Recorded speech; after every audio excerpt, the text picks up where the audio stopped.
사랑하는 여러분, 오늘 시편 106편은 1절부터 할렐루야로 시작합니다. 그리고 시편 106편 마지막 절인 48절에도 할렐루야로 끝나는 것을 보게 됩니다.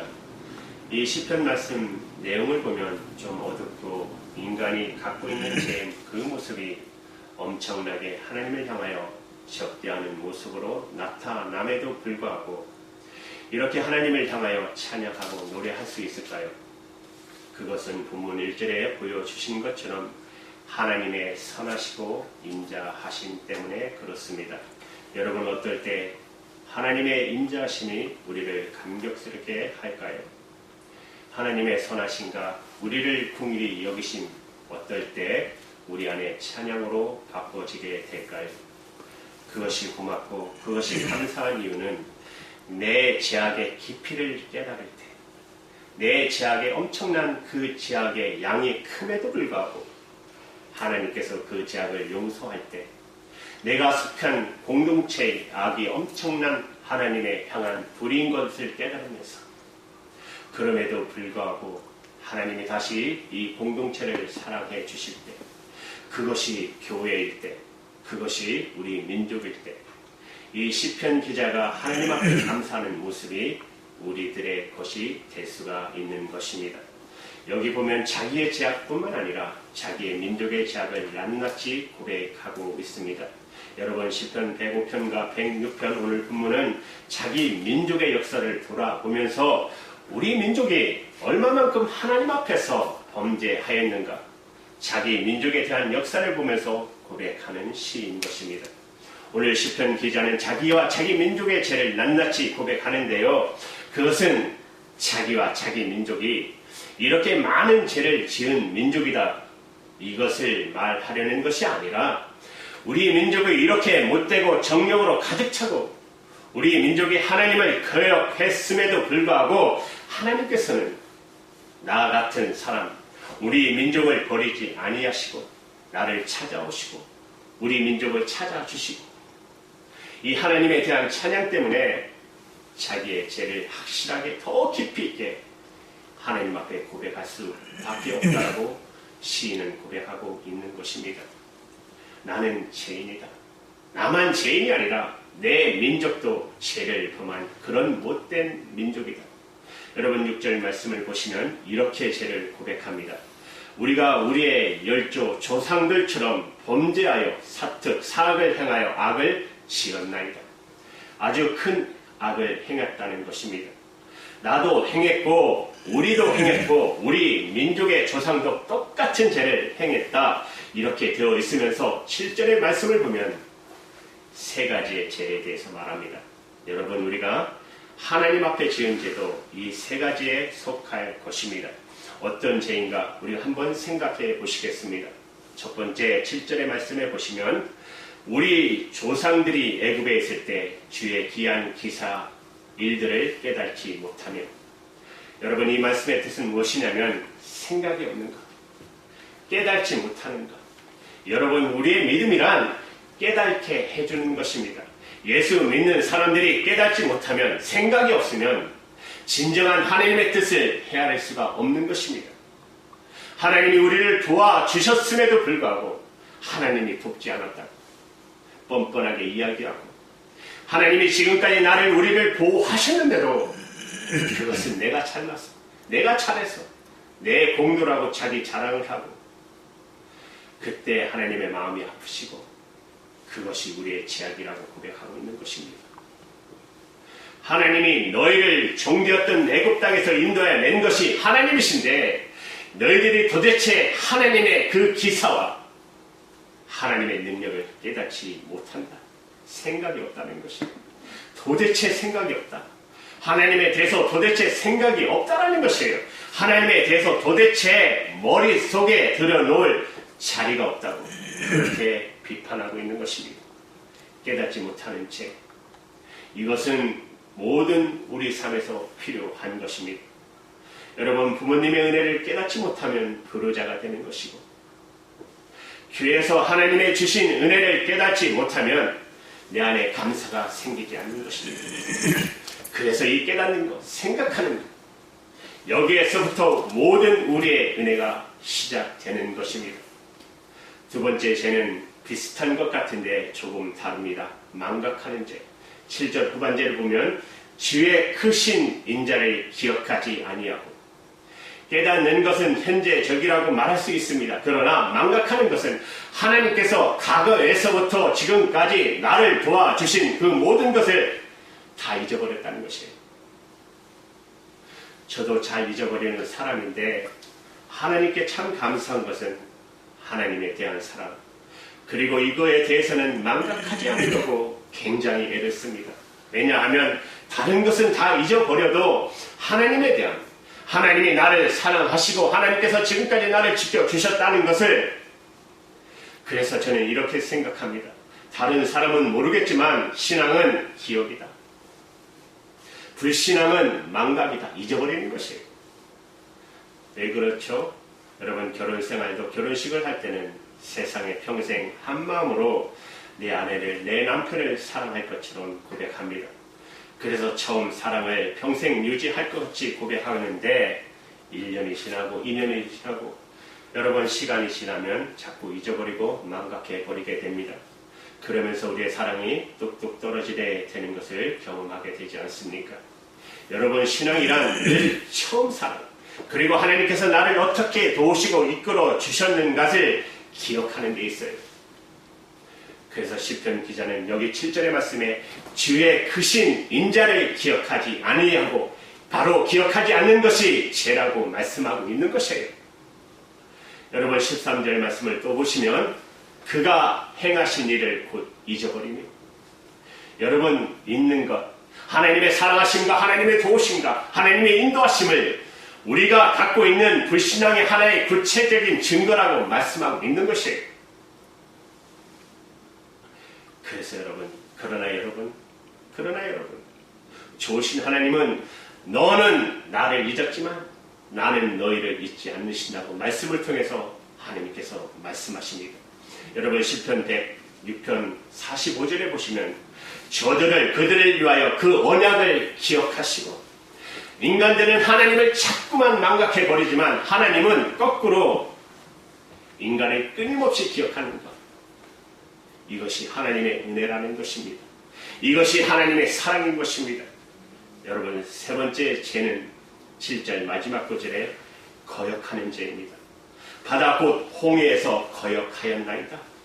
여러분, 깨닫지 못하고 망각하고 그 다음에 하나님을 가장 적극적으로 거역하는 자리, 이것이 인간이 이스라엘 백성들이 지은 죄의 모습이라고 말씀하고 있는 것입니다. 우리가 하나님으로부터 떠나게 될 때 갖게 되는 우리의 모습도 이와 비슷하지 않을까요? 이스라엘 백성들이, 조상들이 지은 죄의 모습은 하나님을 적대한 죄, 거역한 죄를 이스라엘 역사 속에 있었음을 시편 기자는 증거하고 있습니다. 잘 아시는 홍해 사건, 오늘 본문 7절에서 12절의 말씀의 사건입니다. 또 광야의 사건, 13절, 14절에 하나님을 거역한 사건. 그러면 어떤 하나님으로부터 받은 약속으로부터 떠나서 하나님을 거역하고 있는가? 여러분, 몇 가지 인간이 행하는 죄의 모습이 나오고 있습니다. 7절부터 12절에 보시면 출애굽의 사건입니다. 애굽에서 하나님이 구출하셨어요. 바로의 군대가 쫓아옵니다. 그때 하나님이 세운 모세를 원망합니다. 불평하고 원망하는 죄를 지었다. 그 다음에 13절, 18절까지의 말씀을 보면 홍해를 육지처럼 건너게 하셨음에도 불구하고 하나님의 능력을 망각해버리고 잊어버리고, 하나님이 세운 영적 지도자 모였던 모세와 아론에게 반항 거역했습니다. 그것이 13절에서 18절까지의 말씀을 하시면서 14절에 보시면 우리 다 같이 읽을까요? 14절 시작. 광야에서 욕심을 크게 내며 사망에서 하나님을 시험하였다. 정말 이것이 사람의 본성인 것 같습니다. 이스라엘 백성들뿐 아니라 우리도 마찬가지입니다. 우리가 은혜를 받고 주님 앞에 눈물을 흘리며 내 평생 주님께 감사드립니다. 나를 구원해주신 주님 할렐루야 감사하고 고백합니다. 즐거워합니다. 그러나 얼마나 갑니까? 우리 앞에 정말 어려운 홍해가 나타나면 우리는 언제 하나님을 만났느냐 하는 그런 식으로 거역하고 원망하고 불평하면서 금방 애굽으로 돌아가자 하며 애굽을 그리워하는 이스라엘 백성들처럼 우리는 세상을 그리워하며 세상 방법을 찾아 헤매고 다니지는 않습니까? 하나님을 거부하지 않습니까? 우리의 모습이 얼마나 이스라엘 백성과 닮아있습니까? 그런데 감사한 것은 하나님께서 이들을 향하여 인내하고 참으시고 다시금 기회를 주시는 하나님이라는 사실입니다. 8절 말씀을 우리 다 같이 읽을게요. 시작. 그러나 여호와께서는 자기의 이름을 위하여 그들을 구원하셨으니 그의 큰 권능을 만민이 알게 하려 하심이로다. 이런 불신앙, 불순종 가운데도 하나님은 능력으로 홍해를 갈라주시고 만나를 먹여주시고 그리고 또 반석을 쳐서 물을 내주시고 계속 그들의 요구를 채워주셨습니다. 그 이유는 무엇입니까? 시편 105편에 보면 하나님께서 아브라함과 약속하셨던 세 가지 언약을 아브라함과 함께 이루셨습니다. 바로 내가 내 자손의 수를 많게 하겠다. 내가 복의 근원이 되게 해주겠다. 너에게 약속의 땅을 선물로 주겠다. 이 세 가지 언약을 지키신 하나님, 당신이 약속한 것을 지키시는 하나님이시기에 지금 또 회복의 기회를 주고 계시는 것입니다. 그리고 두 번째, 또 하나님은 우상처럼 죽은 하나님이 아니라 살아 계시고 역사하시고 구원하시는 능력의 하나님이라는 것을 백성들에게 보여주고 계십니다. 하나님 자신이 어떤 분인지를 실체를 보여주고 계시는 거예요. 여러분 9절부터 12절의 말씀 좀 길지만 우리 다 같이 읽을까요? 9절부터 시작. 이에 홍해를 꾸짖으시며 곧 이르시니 그들을 인도하여 바다 건너기를 마치고 광야를 지나가는 같게 하사 그들을 미워하는 자의 손에서 구원하시며 그 원수의 손에서 구원하셨고 그들의 대적들을 물로 덮으시매 그들 중에서 하나도 살아남지 못하였도다. 이에 그들이 그의 말씀을 믿고 그를 찬양하는 노래를 불렀도다. 하나님을 거역하고 불평하던 그들이 또 금방 하나님께서 베푸신 기적을 보고 또 찬양하고 기뻐합니다. 이랬다 저랬다 하는 이들의 모습과 지금 우리의 모습과 닮아있지는 않습니까? 우리가 어려움이 닥치고 시련이 닥쳐오면 하나님을 원망했다, 그리워했다, 다시 좋아했다, 이런 모습. 그런데 마지막 15절 말씀을 볼까요? 정말 우리 중요한 말씀입니다. 다 같이 읽겠습니다. 시작. 그러므로 여호와께서는 그들이 요구하는 것을 그들에게 주었을지라도 그들의 영혼을 쇠약하게 하셨도다. 이것을 다시 쉽게 말씀드리면 하나님께서 그들의 요구한 것을 들어주셨습니다. 하나님이 그들의 요구를 들어주셨지만 그들의 영혼이 팔이 쇠약해지는 병도 보내셨다는 것입니다. 여러분 정말 두려운 말씀입니다. 우리는 매일매일 우리가 구하는 것의 내용을 살펴보셔야 합니다. 전에 한때 유명한 강사님이셨던 피종기 목사님 아시나요? 그때 간증하시는 걸 들으셨어요. 부흥회 때. 자기 성도 중에 크게 사업을 하시는 분이 한참 잘되다가 기울어지셨어요. 그래서 쓰러지셔가지고 병원에 입원하시는데 목사님이 매일 가서 병원 기도해 주셨대요. 그러면서 그 집사님이 말하기를 내가 정말 이제는 예수를 잘 믿겠습니다. 나에게 하나님이 다시 한번 기회를 주시면 10의 2조를 하고 헌금을 하고 내가 매일 하나님 앞에 더 가까이 나가겠습니다. 그래서 목사님이 참 열심히 기도해 주셨대요. 그래서 하나님이 그 목사님과 그 집사님의 기도를 들어주셨어요. 몸도 회복되고 사업이 날로 번창이 됐습니다. 근데 그때부터 이 집사님이 달라지시기 시작하더래요. 목사님만 보면 피하고 목사님이 12조 받으시겠어요? 그냥 하는 게 아니에요. 그래서 하나님 제발 가면은 물어보면 어떻게 사업은 잘 되십니까? 아니요 안 돼요. 막 눈을 찡긋찡긋 하더래요.